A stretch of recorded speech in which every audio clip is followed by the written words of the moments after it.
Halo Alex, selamat datang. Bagaimana kabarmu hari ini? Kabar saya baik, Dok. Apa yang membuatmu datang ke sini hari ini? Yang membuatku datang ke sini, aku memikirkan kenapa dia meninggalkanku. Katanya aku terlalu posesif. Perasaan kehilangan itu mungkin wajar ya, tapi kamu perlu, Tidak, dia tidak boleh meninggalkanku. kamu bilang hubungan kalian ini sudah tidak sehat. Mungkin melepaskan jalan terbaik untuk kalian. Aku bisa membuatnya mengerti, meski aku harus kehilangannya. Alex, ancaman ini termasuk ancaman serius loh. Apakah kamu benar-benar ingin melakukannya? Ya, aku ingin melakukannya, ingin membuat dia mengerti, dan meski aku harus menyakitinya.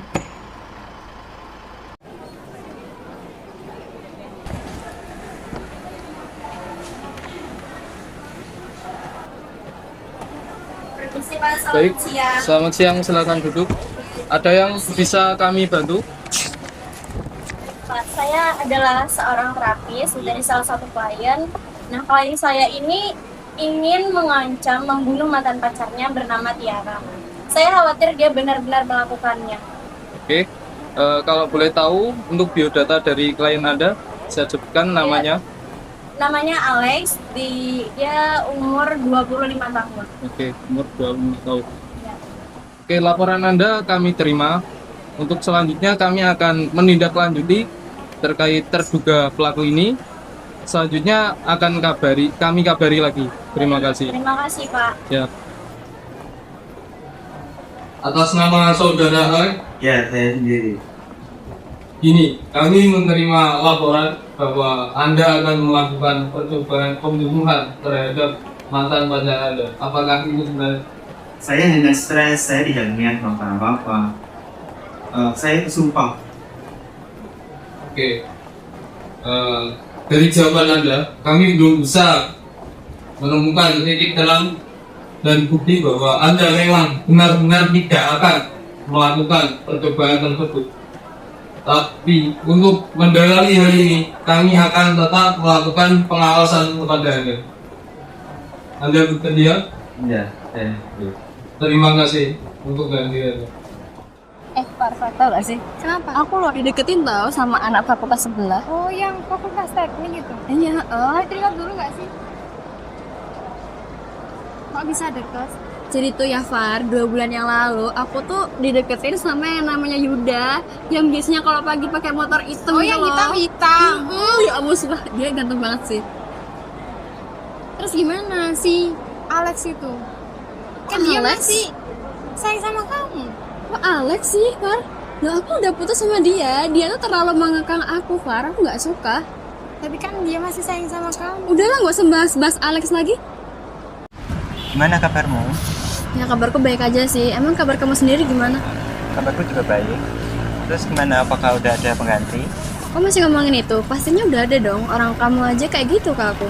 Terus gimana hubungan kita selama ini? Udahlah, gak usah bicara hubungan.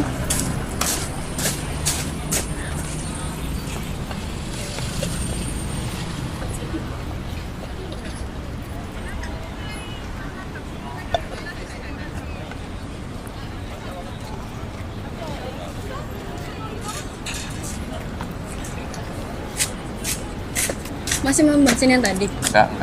Udah. Ini nih, aku ada punya minum buat kamu biar tenang. Udah, makasih. Ya, sama-sama.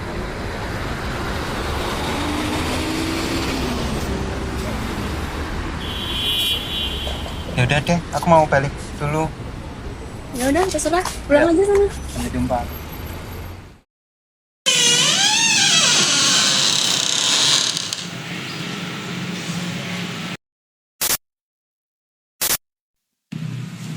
Pusing banget.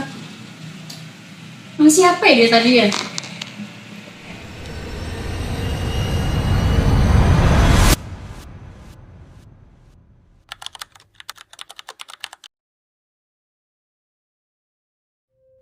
Putri kami Tiara dia meninggal, dan dokter Lona itu yang sudah bilang ancaman dari Alex tidak mau memperingatkan kami.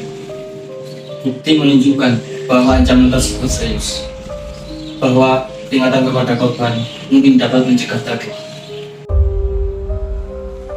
Mulai hari ini, pengadilan menetapkan kewajiban hukum baru, duty to protect.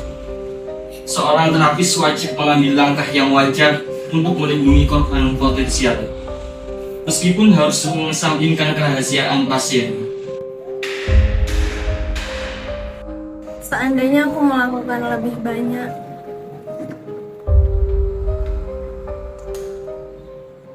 Oke teman-teman, drama tadi adalah contoh dari pelanggaran kode etik bab 10 mengenai psikologi forensik yang terdiri dari 6 pasal yang dimulai dari pasal 56 sampai pasal 61. Yuk kita analisis bersama. Nah, di pasal 56 ini menyebutkan tentang hukum dan komitmen terhadap kode etik. Nah, di sini Dr. Luna itu memang melaporkan ancaman Alex kepada polisi sebagai bentuk kepatuhan hukum. Tetapi ia tidak sepenuhnya menjalankan komitmen etis karena tidak mengambil langkah tambahan seperti memperingatkan Tiara atau membuat rencana perlindungan. Selanjutnya, dalam pasal 57 tentang kompetensi, saat Alex mengancam, Dr. Luna tidak melakukan asesmen resiko kekerasan secara lengkap dan tidak memberi intervensi lanjutan. Ini menunjukkan kurangnya kompetensi klinis dalam menangani kasus berisiko. Selanjutnya ada pasal 58 yakni tentang tanggung jawab, wewenang, dan hak. Nah, di sini Dr. Luna ini mempunyai wewenang untuk melindungi pihak yang terancam. Namun, Dr. Luna hanya melapor ke polisi, namun tidak menggunakan seluruh wewenangnya, seperti memberikan peringatan terhadap korban atau memastikan tindak lanjut keamanan atau tanggung jawabnya ini belum dijalankan secara optimal. Selanjutnya, pasal 59, pernyataan sebagai saksi atau saksi ahli. Saat di pengadilan, Dr. Luna tidak mampu memberikan keterangan profesional secara lengkap karena kurangnya dokumentasi dan juga penilaian. Ini tidak sesuai dengan standar saksi ahli. Selanjutnya, pada pasal 60, peran majmuk dan profesi psikologi atau ilmuwan psikolog. Dalam drama tersebut, Dr. Luna menghadapi keraguan antara menjaga kerahasiaan klien dan melindungi keselamatan pihak lain. Walaupun bukan peran majmuk dalam artian hubungan ganda, keraguan etis tersebut membuat Dr. Luna mengambil tindakan yang tidak seharusnya, sehingga mempengaruhi keputusan profesionalnya atau secara singkatnya, kebimbangan ini keputusan profesionalnya. Berikutnya, di pasal 61 tentang pernyataan melalui media terkait dengan psikologi forensik, keterangan Dr. Luna tidak sepenuhnya akurat dan tidak didukung penjelasan psikologis yang kuat. Ini membuat tindakannya terlihat keliru di mata keluarga korban.